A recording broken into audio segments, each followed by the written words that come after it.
Hi viewers, welcome to my channel Avani's World. Gurur Brahma, Gurur Vishnu, Gurur Devo Maheshwaraha, Guru Sakshat Parabrahma, Tasmai Shri Gurave Namaha. మాతృదేవో భవ పితృదేవో భవ ఆచార్య దేవో భవ శ్రీమాత్రే నమః. శ్రీ విశ్వావసు నామ సంవత్సరం దక్షిణాయనం వర్ష ఋతువు భాద్రపద మాసం కృష్ణపక్షం ఈరోజు పంచమి భరణి నక్షత్రం. అలాగే ఈరోజు శుక్రవారం అండి. ఈరోజు మనం రాఘవేంద్ర స్వామి నామస్మరణ చేయాలి. ఈ నామాన్ని జపించడం వలన మనకి ఏమైనా దుష్టశక్తులు కానీ ఏదైనా ప్రయోగాలు చేసుంటే అవన్నీ తొలగిపోతాయండి. ఒక గురువు ఉంటాడండి, అతను అనారోగ్యంతో బాధపడతాడు.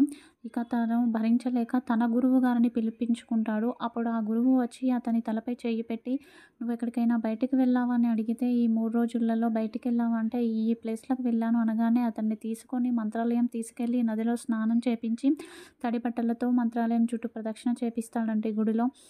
ఇక అతనికి ఉన్న అనారోగ్య సమస్యలు దూరం అవుతాయి.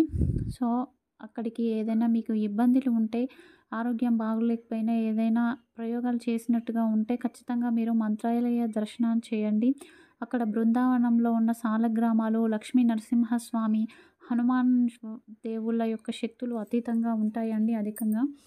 సో ఈరోజు మంత్రబలం ఓం రాఘవేంద్రాయ నమః, ఓం రాఘవేంద్రాయ నమః, ఓం రాఘవేంద్రాయ నమః. ఇక ఈరోజు మంచి మాట అండి.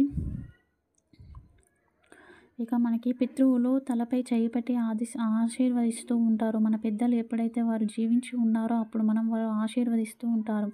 వారు మన తలపై చేయి పెట్టినప్పుడు అది ఆశీర్వాదాలే కాదండి, వారి ఆశయాలను కూడా మనపై ఉంచుతారు అని అర్థం. ఆ ఆశయాలను మనం నెరవేరిస్తే వారి ఆశీస్సులు ఎప్పుడు మనతో ఉంటారు. దీనికి చిన్న కథ చెప్తానండి. ఒక వ్యక్తి ఉంటాడు. ఆ వ్యక్తి జీవితంలో కష్టపడుతూ ఉంటాడు. ఎంతో బాధలు అనుభవిస్తూ ఉంటాడు. అయినా కూడా ఏదో ఒక గొడవలు, అవమానాలు ఉంటూ ఉంటాయి. కష్టాల్లో ఉంటూ ఉంటాయి. ఇక అతను బ్రతకాలనిపించదు. ఒకరోజు ఒక దగ్గర కూర్చొని ఎందుకు నాకు ఈ జీవితం, ఎందుకు నేను అసలు బ్రతకాలా చావాలా అని ఆలోచిస్తూ ఉండగా ఆ వైపుగా ఒక తాతయ్య చూసి ఏమైంది అని అడిగితే, నేను ఎంతో కష్టపడుతున్నా కానీ ఫలితం ఉండట్లేదు అని చెప్పేసి బాధపడతాడు. అప్పుడు చూడు, నీకు మీ పేరెంట్స్ బ్రతికి ఉండేది ఉంటే నీకు ఇంత కష్టం వచ్చి ఉండేది కాదు. నువ్వు వారిని నీ మనసులో పెట్టుకో, ప్రతిరోజు వారిని తలుచుకొని నువ్వు కష్టపడి పని చేయి అని చెప్తాడు. ఇక మరుసటి రోజు నుంచి అతను వాళ్ళ తల్లిదండ్రులను చూసుకుంటూ వాళ్ళ తల్లిదండ్రుల నామస్మరణ చేస్తూ అదే విధంగా పనిచేసి గొప్ప స్థాయికి ఎదుగుతాడు. ఒక మంచి ఇల్లు కట్టుకుంటాడు. వివాహము, పిల్లలు అంతా సంతోషంగా ఉంటారు. ఇక అతను ఈ విషయాన్ని తన పిల్లలతో ఎప్పుడు ప్రతిరోజు చెప్తూ ఉంటాడు. నేను ఎన్నో దేవుళ్ళను దర్శించాను కానీ ఏ దేవుడు నాకు కాపాడలేదు. నా తల్లిదండ్రులు ఈ లోకంలో లేరు కానీ నేను ప్రతిరోజు నా తల్లిదండ్రులను తలుచుకుంటూ వారి నామస్మరణ చేస్తూ వారికి చెబుతూ నేను పనులు చేసి ఈ గొప్ప స్థాయికి చేరుకున్నాను. ఇప్పుడు మనమందరం సంతోషంగా ఉంటున్నాము. తల్లిదండ్రులు ఏదైనా చెప్తే అది మన మంచి కొరకే అని మీరు భావించాలి. మనకు ఏదైనా ఇబ్బందుల్లో ఉన్నప్పుడు వారు మనతో లేకపోయినా కూడా వారి ఆశీస్సులు మనకు ఉంటాయి. వారిని నా హృదయంలో తలుచుకుంటూ నేను పనిచేశాను. వారి ఆశీర్వాదాలే నన్ను ఇంత గొప్ప స్థాయికి నిలబెట్టాయి అని చెప్పేసి చెప్తాడు. ఎప్పుడూ కూడా తల్లిదండ్రుల మాటను గౌరవించండి. వారు ఏది చెప్తే అది పాటించండి.